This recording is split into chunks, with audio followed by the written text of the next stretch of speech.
Welcome back to Making Money Now here on Power Lunch. Ever wondered what happens to real estate seized from drug dealers or IRS liens involved or simple mortgage foreclosures? We're going to talk about that right now. Once the government no longer needs the evidence or banks have to foreclose on a debtor, properties eventually find their way back onto the market, usually via an auction. Why you should listen up is that they usually do so at a discount to their actual value. So maybe sometimes you can get a steal on distressed properties. Joining is a man who should know about this. He is Ian Aronovich, who's the president and CEO of GovernmentAuctions.org. He joins us today from New York. Ian, thanks for joining us.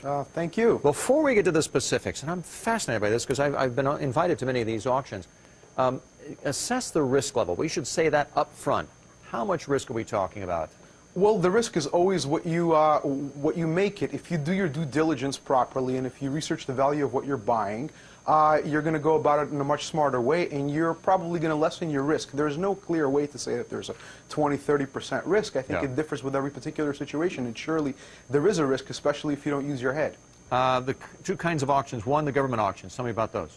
Well, the government auctions come in two different types. One is the seized property auctions. The other one is the surplus property auctions. The seized property auctions, as you mentioned, are the ones that are a result of drug seizures, IRS seizures, and other ill-gotten gains. Well, essentially, the government would sell the property, or would have a third party auctioneer sell the property, and the average person, the public, would be able to attend these auctions and bid it up, and then the property would go to the highest bidder. Right. And a lot of this is cars, electronics, jewelry, and so on and so forth. But there's a lot of real estate also. Yeah.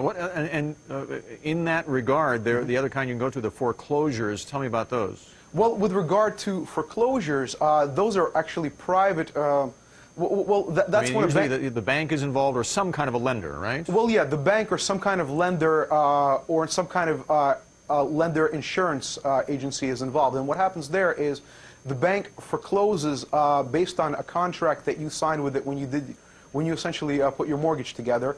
It forecloses on your property in order to cover its security interest, which the security interest in this case is the property you put up when you took out the mortgage to cover the loan. How do I find out about these? I mean, you can get auction notices, you get a notice of default, right?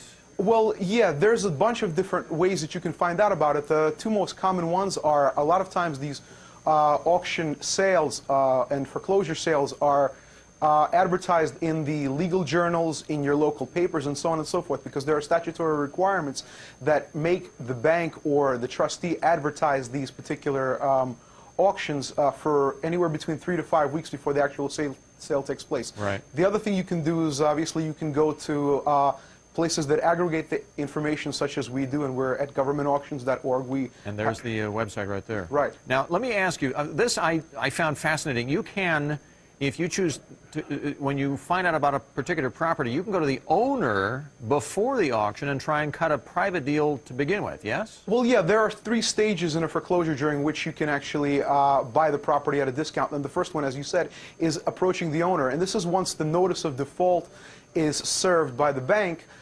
It is also recorded with the local recording office or the town clerk. And how risky is that if you're going to go cut a side deal like this? Well, it depends. It's essentially what you make it. You're approaching the owner, and what happens at a foreclosure sale is the owner would lose a property. In addition to that, if the auction didn't fetch enough of a price, then the owner would be responsible for anything under.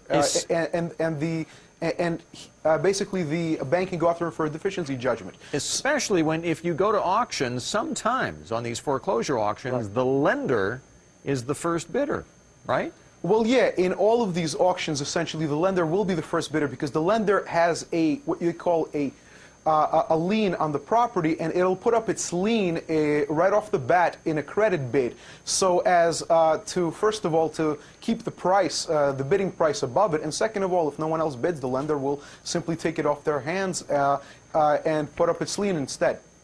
Obviously, we're not going to cover it all, but it is something that you absolutely must know all the variables before you get into something like this. But it is fascinating. It could be a way to make money as well. And if you go to one of these aggregate websites like GovernmentAuctions.org, That's probably a pretty good place to start there. Ian, thanks for joining us today. Thank you very much. Ian Aronovich, President and CEO of GovernmentAuctions.org. You can check out that website, as we said, for more information.